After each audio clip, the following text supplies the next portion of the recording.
राधे राधे भक्तों, आप सभी भक्तों का एक बार फिर से आपके अपने YouTube चैनल में बहुत बहुत स्वागत है।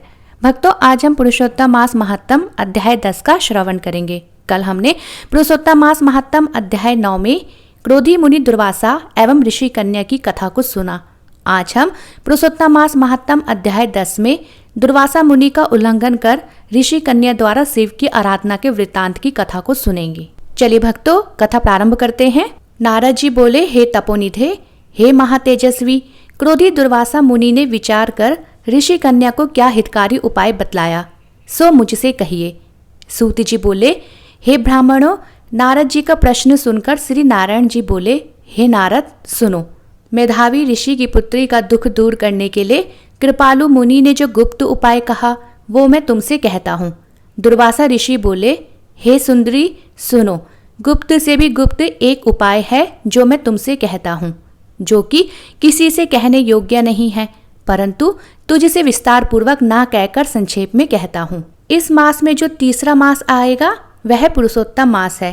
हे रमणी, उस मास में तीर्थ में स्नान कर लेने से मनुष्य भ्रूण हत्या जैसे जघन्य पाप से भी छूट जाता है। इस मास की कार्तिक आदि 12 महीनों में तुलना नहीं कर सकते।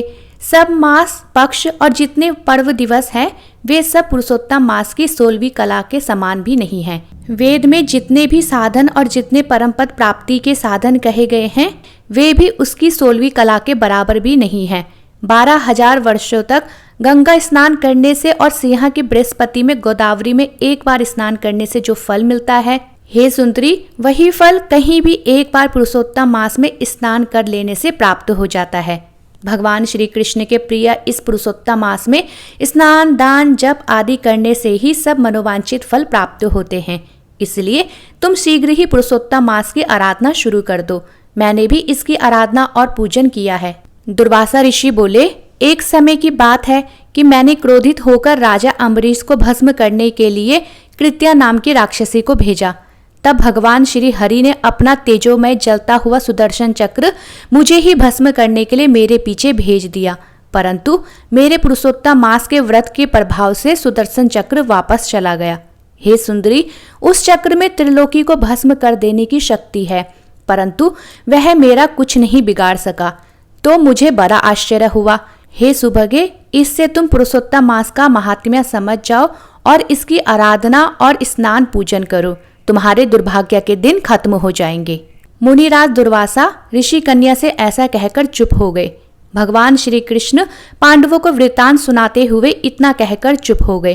तब युधिष्ठिर महाराज भगवान श्री कृष्ण की तरफ ऐसे देखने लगे मानो पूछ रहे हो कि अब ऋषि कन्या ने क्या कहा। तब भगवान श्री कृष्ण बोले, हे युधिष्ठिर, दुर्वासा जी के वचन सुन।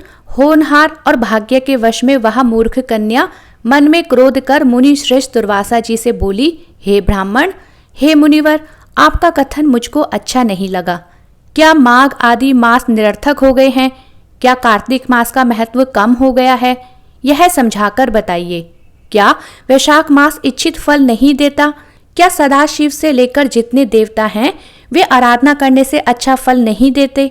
पृथ्वी पर सूर्य देवता, जिनका हम प्रत्यक्ष दर्शन कर सकते हैं, वे तथा अंबिका देवी मनोरथ पूरा नहीं करती है। व्यतिपात योग और शिवादि देवताओं का उल्लंघन करके पुरुषोत्तम मास की प्रशंसा करते हुए क्या आपको लज्जा नहीं आती? यह मलिन मलमास तो सब कार्यों में निंदित है।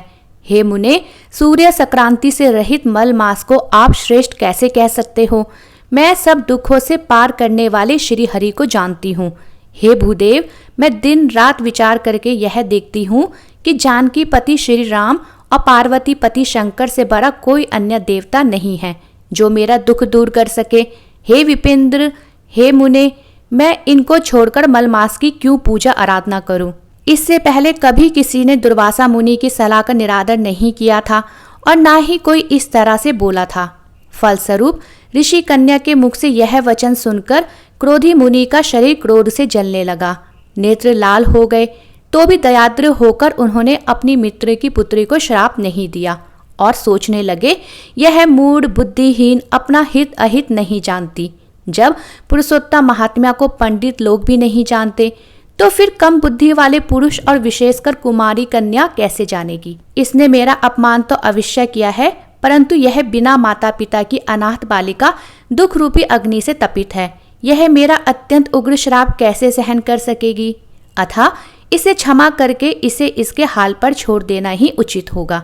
यह सोचकर मन में दया आने के कारण क्रोध को दूर करते हुए मुनि शांतचित हो उस कन्या से बोले, अरे अबोध बालिका, मित्र की कन्या होने के कारण मैं तुझ पर कुपित नहीं हूँ।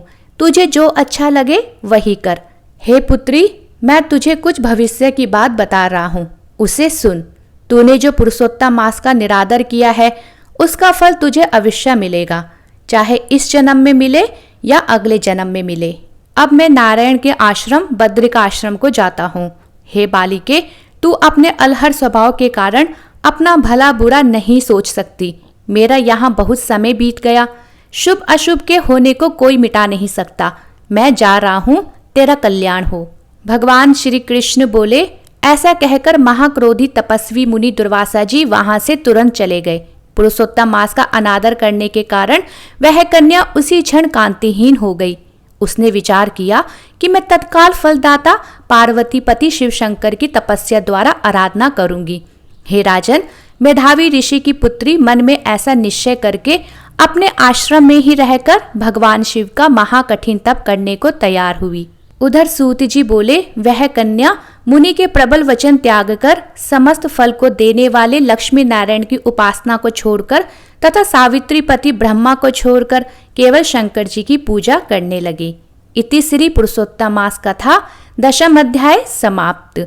भगवान श्री वासुदेव कृष्ण की जय। भगवान श्री हरि की जय। भक्तों, अगर आपको मेरी ये वीडियो पसंद आई हो तो चैनल को लाइक, शेयर और सब्सक्राइब करना ना भूलें।